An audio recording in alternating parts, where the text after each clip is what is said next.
ಪ್ರಧಾನಮಂತ್ರಿಗಳು ಮೋದಿಯವರು, ಅಮಿತ್ ಶಾ ಅವರು ಕಾಂಗ್ರೆಸ್ ಪಕ್ಷವನ್ನ ಹೇಗಾದರೂ ಮಾಡಿ ಇದನ್ನ ತೊಂದರೆ ಮಾಡಬೇಕು, ಮುಗಿಸಬೇಕು ಅಂತ ಒಂದು ಚಿಂತನೆಯನ್ನು ಮಾಡಿ ದುರುದ್ದೇಶದಿಂದ ಇಂಥ ಕೆಲಸವನ್ನು ಮಾಡ್ತಾ ಇದೆ. ನ್ಯಾಷನಲ್ ಹೆರಾಲ್ಡ್ ವಿಷಯ ಆ ಪತ್ರಿಕೆಗೆ ಇವತ್ತೊಂದಲ್ಲ.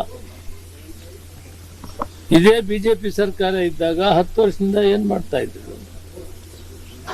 ಯಾವತ್ತು ಯಾವ್ಯಾವ ಚುನಾವಣೆ ಬರ್ತದೆ ಆ ಸಂದರ್ಭದಲ್ಲಿ ಇಂಥವು ತೆಗಿತಾರೆ. ರಾಜಕೀಯ ದುರುದ್ದೇಶ ಇದೆ.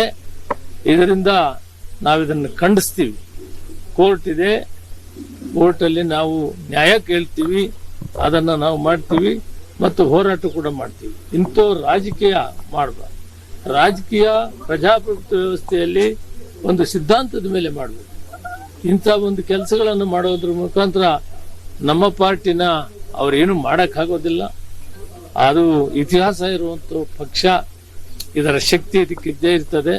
ಇವ್ರ ರೀತಿ ಮಾಡಿದಷ್ಟು ಇನ್ನೂ ಕಾಂಗ್ರೆಸ್ ಬಲಿಷ್ಠವಾಗ್ತದೆ. ಪೂರಾ ದುರ್ಬಳಕೆ ಮಾಡಿದ್ದಾರೆ.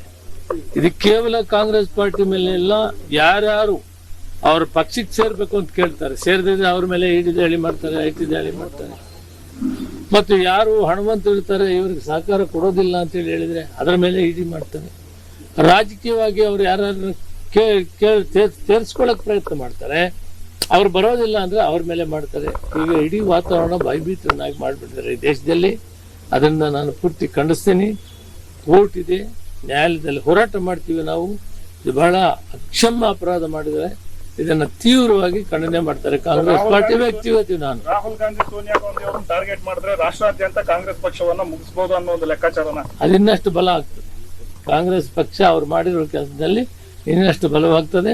ಅವ್ರನ್ನೇನು ಮಾಡೋಕ್ಕಾಗೋದಿಲ್ಲ. ಅವ್ರೇನು ಇದರಲ್ಲಿ ತಪ್ಪಿತಸ್ಥರಲ್ಲ.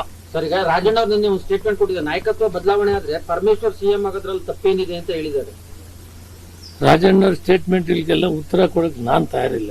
ನೀವು ಕೂಡ ಸಿಎಂ ರೇಸ್ ಅಲ್ಲಿ ಇದೀರಿ ಸರ್.